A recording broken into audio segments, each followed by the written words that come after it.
अस्सलाम वालेकुम।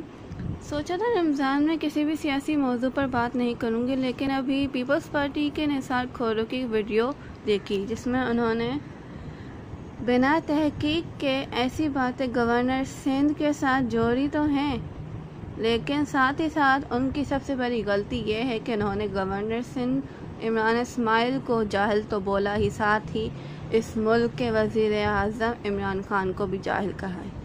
अब इनको अपने इस अल्फाज पर माफ़ी मांगनी होगी, क्योंकि इन्होंने वज़ीर आज़म इमरान खान को जाहिल कहा है। इनकी जहालत का अंदाज़ा इस बात से लगा लें कि इनको किताबों से किस हद तक लगाव है कि किताबें नज़र तो आ रही हैं, लेकिन बंद अलमारियों के अंदर ताले लगे हुए हैं। इनकी जहालत का अंदाज़ा इस बात से लगा सकते हैं कि सिंध में इनकी जमात ने कितनी हुकूमत की है, कितने अरसे से हुकूमत है, लेकिन तालीम के शोबे में कितनी मेहनत की है, कितनी तरक्की की है, वो सबके सामने है। तो कौन जाहिल है, कौन जाहिल नहीं है, निसार खोरो, ये आपको बताने की ज़रूरत नहीं है।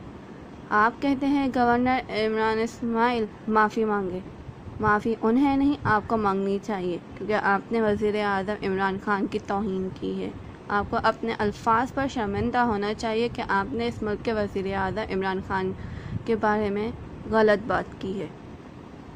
आपको माफ़ी मांगनी चाहिए, अपनी जमात की परफॉर्मेंस देखनी चाहिए, बजाय इसके कि सिंध में कोरोना वायरस से बचाव के लिए इक़दाम किए जाएं। आप सियासत करने पर मजबूर हैं, क्योंकि ये पीपल्स पार्टी की खसलत है कि मुश्किल वक्त में सियासत करना बहुत आता है, पीपल्स पार्टी के कारकुनान को भी और पीपल्स पार्टी के वज़ीरों को भी।